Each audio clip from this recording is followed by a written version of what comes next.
ini loh suara. Ya, Pri, mulai. Oke. Halo, selamat malam Kak.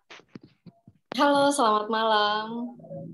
Perkenalkan, kami dari mahasiswa UKDW dan sekarang menjalani tugas untuk mewawancarai pemilik bisnis. Sebelumnya, perkenalkan, nama saya Triyunyarti dan rekan saya ada Angel, ada Ana, dan Puput, dan Jessica.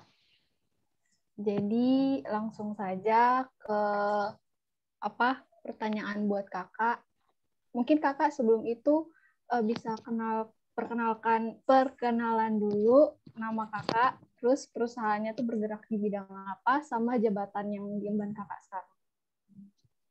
Oke, untuk perkenalannya, nama saya Hana Natalia.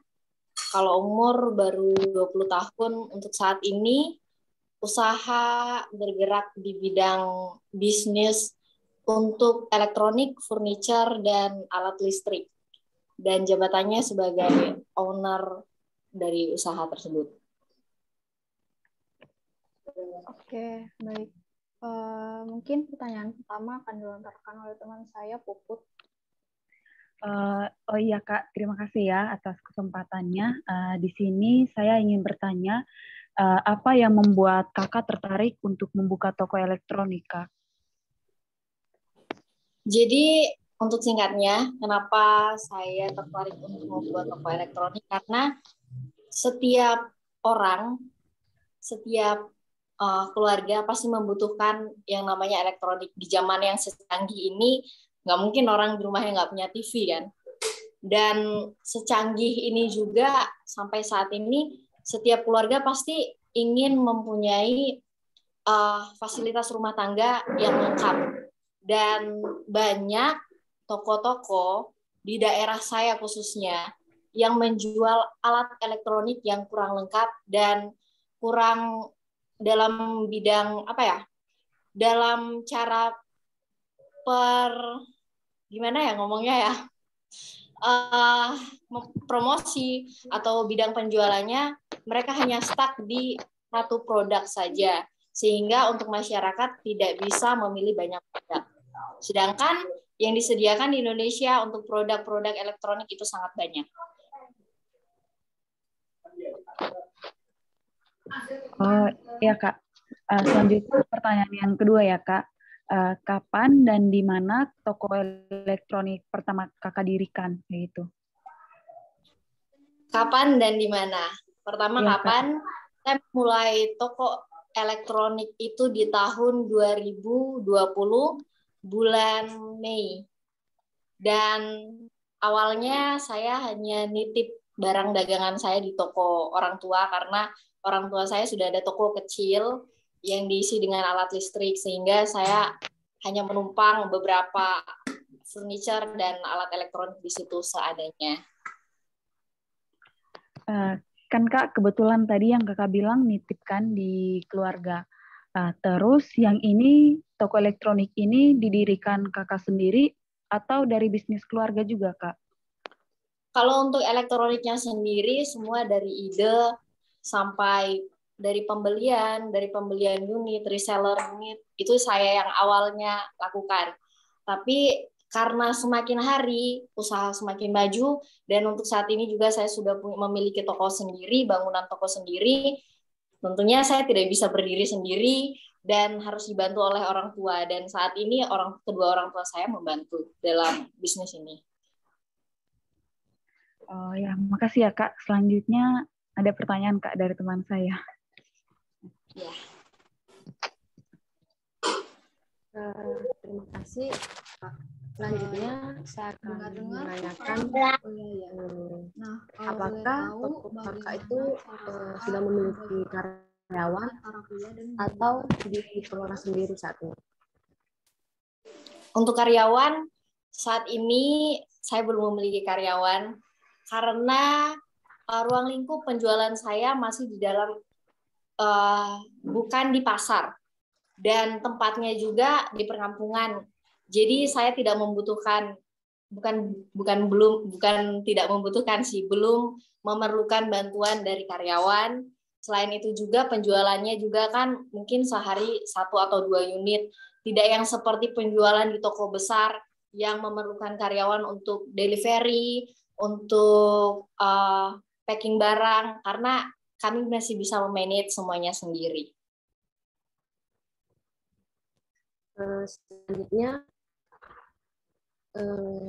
ketika misalnya kan ketika ada pelanggan yang menegosiasikan, bagaimana cara kakak mengkomunikasikan atau membicarakan jika kakak tidak ingin barang itu dinegosiasi? Yang pertama, kita itu harus memiliki kita harus tahu produk yang kita jual itu seperti apa, kita harus tahu manfaat dan garis besar tentang produk kita yang pertama tentunya, agar kita bisa mempertahankan bagaimana produk kita itu bisa tetap dengan harga tersebut. Yang kedua juga, kita harus punya feel sama konsumen kita, seperti cara menjual kita, tidak harus yang monoton, harus, Bu, saya mau belanja ini, oh ya harganya berapa? Segini, Bu. Kita harus memiliki chemistry tentunya kepada konsumen. Dengan chemistry itu, sehingga konsumen merasa puas dan kemungkinan besar pasti dia tidak akan melakukan tawar-menawar. Pertanyaan yang selanjutnya, bagaimana cara kakak mengkomunikasikan, kan yang kita ketahui toko kakak bisa kreditkan barang kan? Ya. Bagaimana cara kakak mengkomunikasikan atau mengingatkan jika ada customer yang lama atau telat membayar kreditnya, sedangkan sudah waktunya untuk dibayar? Jadi sistem di toko saya, kami melakukan kredit pribadi dan tidak kerjasama dengan leasing. Jadi di awal pengkreditan, di awal pembelian, kami sudah memiliki persyaratan dan peraturan.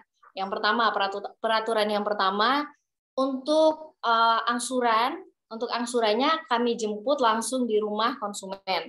Sehingga kami juga tidak memberikan batas kepada konsumen kalau mereka ingin menambah waktu untuk angsurannya diberikan kelonggaran, mereka komunikasikan ke kami, dan kami juga nggak langsung datang ke rumah mereka.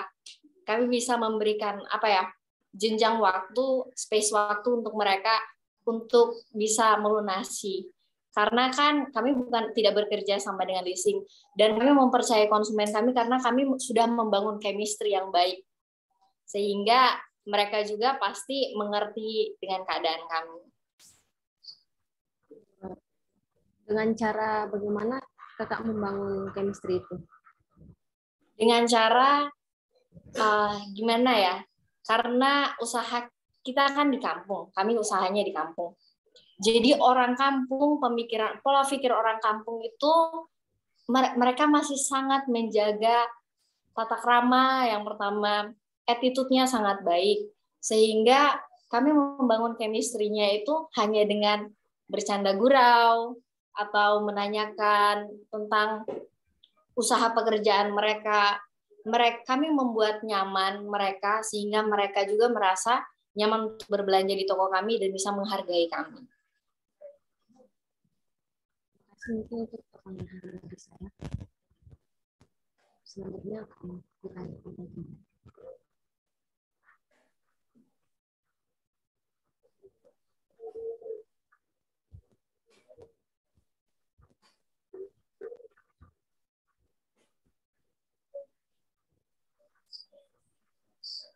Ya, mungkin pertanyaan selanjutnya bisa Tri. Oke, mungkin Jessica jaringannya lagi terputus.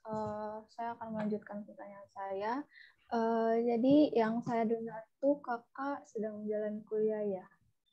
Kalau boleh tahu bagaimana cara kakak membagi waktu antara kuliah dan membuka atau mengelola bisnis yang kakak miliki? Oke. Saya memulai kuliah di tahun 2019 karena saya lulusan tahun 2018, tapi break setahun bukan break sih, tetap menjalani usaha fashion waktu itu di Bali. Dan 2019 saya melanjutkan kuliah musik. Tapi karena adanya pandemi, saya pulang ke Sulawesi dan stuck karena untuk kuliah musik itu kami sulit untuk kuliah online. Karena untuk materinya pun kami harus materi yang tatap muka. Sehingga saya memutuskan untuk break sementara kuliah saya dan memulai usaha ini. Sehingga kenapa usaha yang saya mulai di tahun 2020.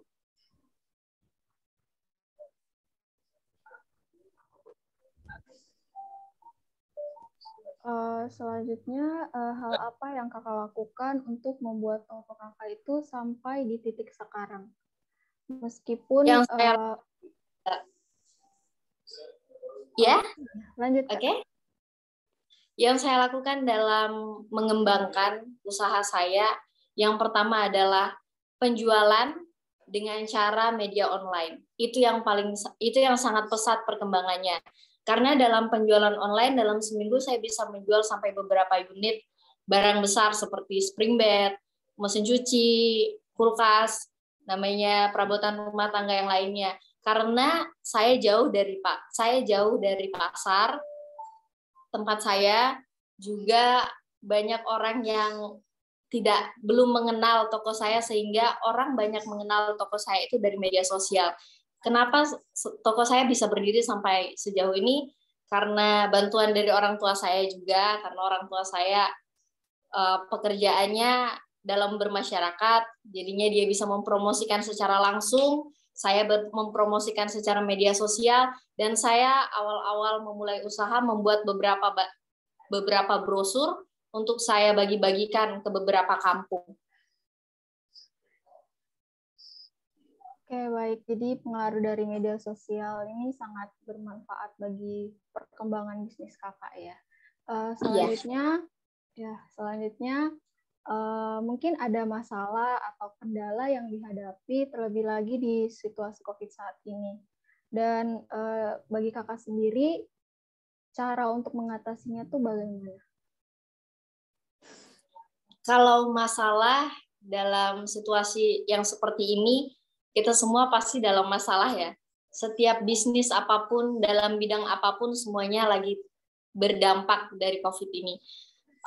Kalau dari saya sendiri, yang pertama adalah karena saya usahanya juga membukakan untuk pengkreditan bagi konsumen saya. Banyak juga konsumen yang meminta tempo waktu dalam waktu 2-3 bulan untuk melunasi angsuran-angsuran mereka, karena mereka juga terkena dampak dari COVID-19 ini. Dan bagi saya solusinya adalah bagaimana cara kita untuk mengatur semuanya agar semuanya bisa seimbang. Karena ketika kita berusaha, memiliki usaha, kalau semuanya timpang, nggak bakal maju, bakal stuck. Makanya kita harus mengetahui bagaimana solusinya, kita harus tahu bagaimana income dan outcome dari usaha kita sendiri.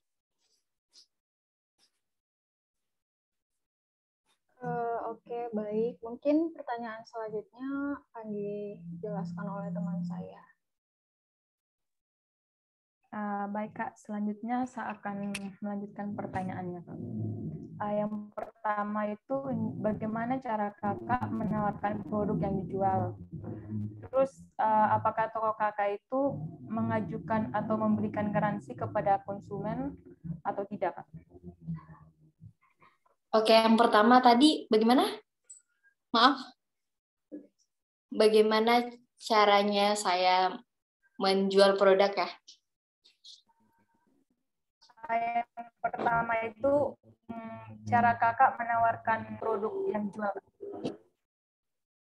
Oke, cara saya menawarkan produk kepada konsumen adalah menjelaskan sedetail-detailnya barang dagangan itu, kelebihan, dan jangan pernah memberikan celah untuk kita ditanyakan. Biasa kan konsumen sering bertanya, ini kekurangannya apa?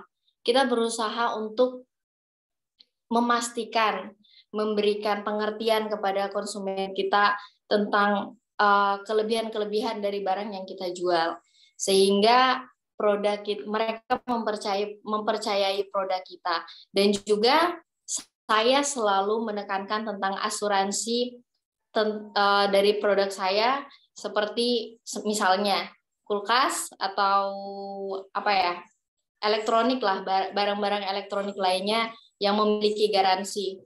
Saya menjelaskan dengan baik garansinya, sehingga ketika ada kerusakan dari alat elektronik mereka bisa mengembalikan ke saya, dan saya bisa langsung mengirim produk itu kembali ke service center, dan semuanya akan ditanggung oleh perusahaannya. Sehingga itu yang membuat konsumen merasa puas untuk berbelanja di tempat saya. Baik Kak, pertanyaan yang selanjutnya Kak, bagaimana dengan pendapatan harian yang diperoleh? Apakah mencapai target atau tidak? Yang pastinya kan Kak, kalau Kak menjual pasti memiliki target.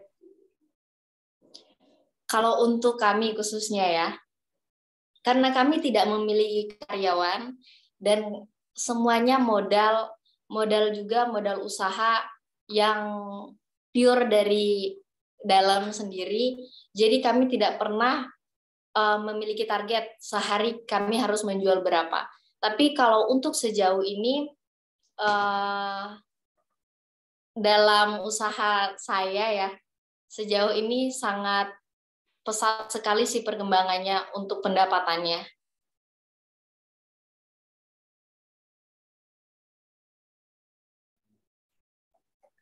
Pertanyaan yang terakhir Kak.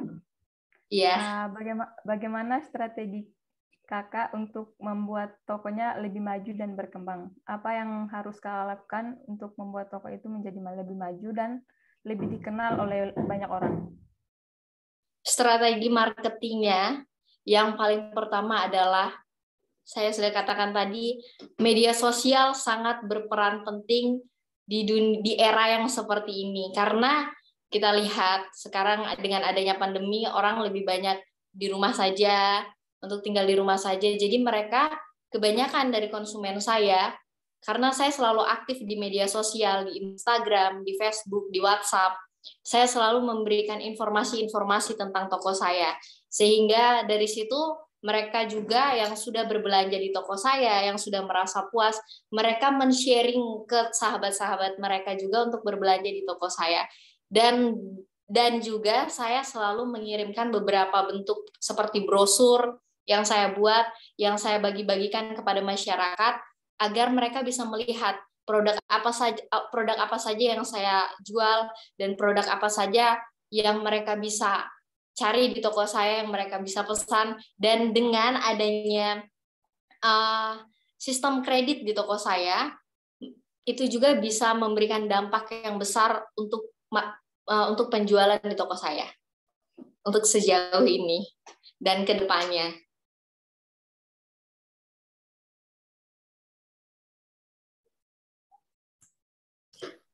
Oke. Sekarang lanjut baik, ke selanjutnya akan teman saya. Ya, oke. Sekarang lanjut ke aku ya, Kak. Jadi sebelum aku ajuin pertanyaan, aku penasaran banget tuh kenapa pas Kakak mulai usaha ini tuh, Kakak tuh ngerasa malu gitu nggak sih mau mulai usaha gitu? Iya, malu pasti ya. Karena kita itu kebanyakan anak muda, kebanyakan gengsinya. Karena ketika kita ngelihat teman-teman kita lagi kuliah, lagi seneng-seneng, lagi jalan-jalan, terus kita lagi panas-panasan, apalagi saya memulainya dengan brosur, antar-antar brosur, ngasih-ngasih brosur ke masyarakat, itu malunya minta ampun sih. Tapi bagaimana caranya kita untuk menahan rasa malu kita, menahan rasa gengsi kita untuk memulai sesuatu yang baik. Hebat. Oke, suka banget sih ya kayak gitu tuh. Sebenarnya kayak kita ya, termasuk aku juga sih, mau mulai usaha juga masih malu-malu gitu. Oke, pertamanya lanjut ke ini ya Kak.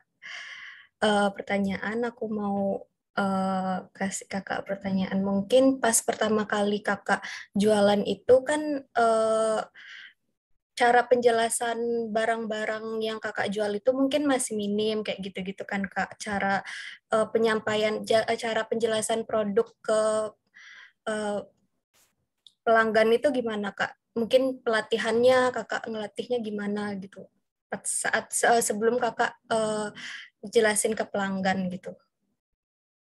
Iya, jadi ketika pelanggan datang, awalnya saya itu benar-benar tidak tahu tentang elektronik, tidak mengerti apa itu, bagaimana elektronik itu seperti apa, bagaimana caranya saya menjelaskan ke konsumen, bagaimana caranya konsumen agar percaya kepada produk-produk yang saya jual. Saya belajar banyak ketika saya berbelanja, saya reseller kan, dari toko besar. Jadi saya belajar banyak dari marketing mereka, dari sales mereka, bagaimana cara mereka menjelaskan kepada saya. Dari situ saya belajar, sehingga dengan mereka yang sudah lama, mereka kerja di toko-toko yang besar, mereka sudah punya pengalaman yang banyak.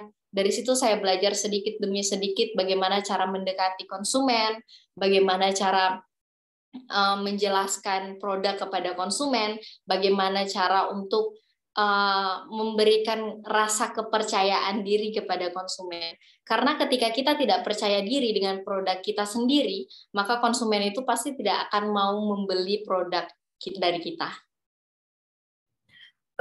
Ya, baik. Tadi kakak bilang tadi ada jualan offline dan online kan kak ya. Nah, Iya. cara penjelasan produk untuk customer yang online sama offline itu mungkin ada sedikit perbedaan atau gimana kak? Soalnya kan kalau online nggak lihat barangnya langsung gitu kan kak. Gitu. Kalau untuk yang penjelasan kepada konsumen saya yang online, saya selalu seperti membuatkan dia video saya menjelaskan. Seperti contohnya mesin cuci. Kalau saya, karena kami yang produk paling terkenal yang kami jual adalah produk Sharp, jadi saya memberikan penjelasan dengan cara membuatkan video kepada mereka, saya mengirim pesan, dan pasti yang berbelanja juga mereka meneliti, mereka melihat, dan kebanyakan orang yang sudah berbelanja itu pasti mereka sudah tahu produk-produk, dan mereka sudah bisa mengkomparasikan produk yang saya jual dengan produk orang lain. Tapi tergantung bagaimana caranya kita menjelaskan ke mereka, chemistry kita. Karena chemistry itu bukan hanya, kalau zaman sekarang chemistry itu bukan karena kita tatap-tatapan mata dengan mata, tapi cara kita menerima orang dengan mengetik, kayak ngechat ya, orang kayak ngechat, Mbak, saya mau tanya harga ini. Bagaimana cara kita menjelaskan dengan attitude yang baik? Karena orang zaman sekarang dengan media sosial, mereka tidak perlu untuk tatap-tatapan untuk membangun chemistry. Itu menurut saya sih, dan cara saya untuk menjelaskan secara online. Bagus sekali. Bagus sih. Sama juga kayak aku juga sih susah untuk belanja online, mungkin kayak orang-orang yang sulit gitu ya kak jualan customer online itu sangat ya gitu. Lanjut dulu kak ke pertanyaan selanjutnya. Mungkin ini kak, kan kakak usahanya ini bareng orang tua gitu kak ya. Nah, pernah nggak sih kak ngerasa ada miskomunikasi gitu sama orang tua? Misalnya kayak orang tua pengennya ini, kakak pengennya ini. Nah, cara untuk menyatukan pendapat itu seperti apa supaya usahanya tuh tetap jalan kayak gitu? Jadi perbedaan pendapat itu pasti ada ya. Karena pemegang saham bukan hanya saya sendiri, dan modal usaha juga tidak gimana ya, kita itu dimodalkan. Saya sama seperti saya dimodalkan untuk kuliah tapi saya break, sehingga orang tua memberikan modal yang seharusnya untuk saya kuliah dijadikan modal untuk saya usaha. Jadi perbedaan pendapat seperti kayak kita mau ngambil barang ini, kayak ada produk yang baru yang menurut saya akan laku besar di pasaran, tetapi karena orang tua saya sudah stuck dengan produk yang kami jual, dengan produk yang sudah kami jual dan laku banget, mereka kadang nggak mau memulai dengan produk-produk yang baru. Tapi bagaimana caranya kita untuk bisa memanage semuanya, mengatur semuanya agar balance. Seperti saya memberikan mereka kesempatan untuk misalnya mereka mau ambil produk seperti Polytron.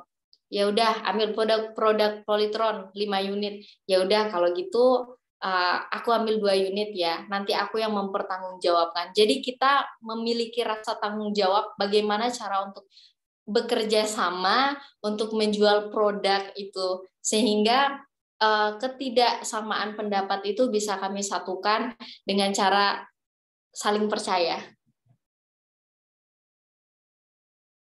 Oke, mungkin tadi juga kakak bilang itu ada kakak ini sebagai reseller kan ya. Nah, iya. Jadi gimana sih cara kakak tuh jaga kepercayaan pemasok yang kepercayaan pemasok yang dikasih ke kakak itu supaya pemasok tuh tetap mau kerja sama kakak gitu. Oke. Dari awal saya memulai usaha itu dengan modal yang kecil ya tentunya. Karena saya masuk ke toko-toko sendiri, saya ngecek harga sendiri sampai saya menemukan pemasok atau toko yang besar yang memberikan harga saya yang paling murah.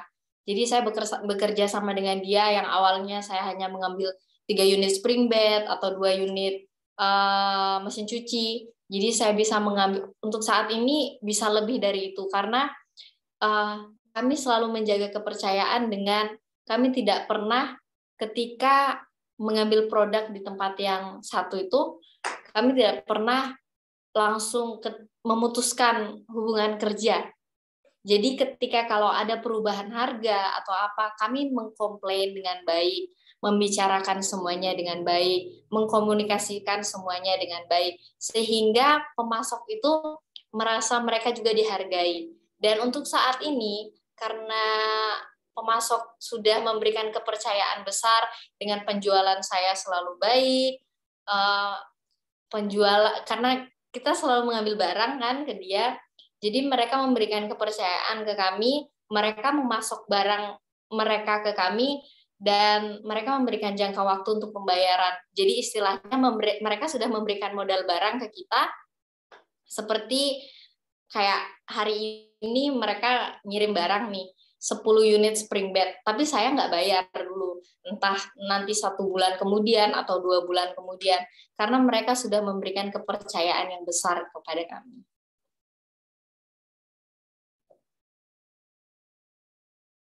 Ya, bagus banget ya tadi sharingnya. Makasih ya Kak udah sharing sama kita. Pertanyaannya, Kak, ya. Ya. Aku boleh tanya lagi nggak Kak? Boleh. Ya, kan tadi kan kata kakak kan media sosial ini kan sangat berperan penting kan tentang bisnis kakak. Tuh. Nah terus apa namanya Kak? Kan di zaman sekarang ini kan banyak banget ya kayak yang penipuan gitu loh Kak. Terus strategi kakak itu kayak gimana buat kayak pelanggan tuh buat percaya? Oke. Gitu Kak.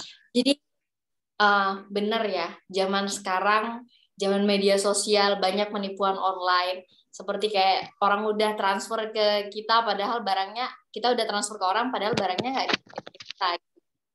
Kalau saya seperti penjualan media sosial saya tidak hanya menjual produk saja.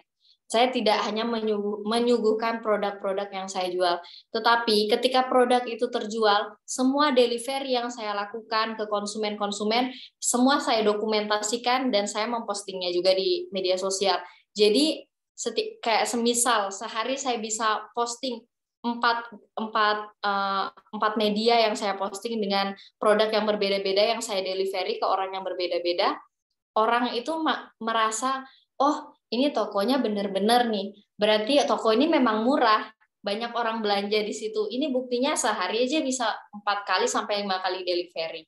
Itu sih yang membuat mereka itu yakin dan percaya ke kita tanpa mereka datang ke toko, sudah transfer uang, dan barang langsung dikirimkan. Bahkan untuk daerah di sini, karena kita di sini Kabupaten Banggai itu besar, ada beberapa kecamatan dan kami punya space yang jauh-jauh ya. ada beberapa orang yang dari kecamatannya yang di ujung sana, karena kami kecamatannya ujung, mereka udah pesan di saya, dan yang mengirim barangnya itu dari pemasok saya, jadi langsung ke konsumennya. Tapi mereka langsung transfer uang ke saya. Karena itu, dari kepercayaan, dari bagaimana cara kita menjaga attitude kita ke konsumen, itu sih pentingnya. Yang kasih ya, Kak. Ya. Oke, mungkin dari saya mau ditambahkan lagi. Mungkin toko yang kakak punya sekarang nih akan berkembang menjadi lebih besar kan, Kak? Nah, itu ada nggak terlintas di pikirannya kakak untuk menambah atau mencari karyawan? Soalnya yang tadi kakak jelaskan, kakak kerja sendiri sama orang tua ya? Iya, karena kita membangun usaha itu yang pertama untuk diri kita sendiri kan. Yang kedua, kita memberikan peluang pekerjaan untuk orang lain. Itu tentunya. Dan kita harus memanajemen keuangan kita dengan baik agar semuanya bisa berjalan dengan baik. Kalau saya merasa manajemen keuangan saya sudah baik, penjualan saya semakin baik, semakin berkembang pesat, sudah pasti saya akan membutuhkan karyawan untuk membantu saya. Dan juga yang jelas pastinya kita akan mencari karyawan dalam ruang lingkup keluarga yang paling penting. Karena buat apa kita membuka lowongan pekerjaan buat orang lain, tapi keluarga kita sendiri kececeran. Oke, cukup menarik ya, Kak. Cukup membantu sekitar juga. Mungkin pertanyaannya udah selesai dari kami. Terima kasih untuk sharingnya hari ini, Kak. Mungkin kita ada beberapa yang dapat pembelajaran baru dari kakak. Dan semoga apa yang kakak sampaikan boleh jadi motivasi juga buat kita yang masih muda untuk memulai usaha. Gitu. Iya. Mungkin itu saja. Terima kasih, Kak. Terima kasih juga. Selamat malam. Terima kasih ya, Kak. Terima kasih, Kak. Lancar nggak buat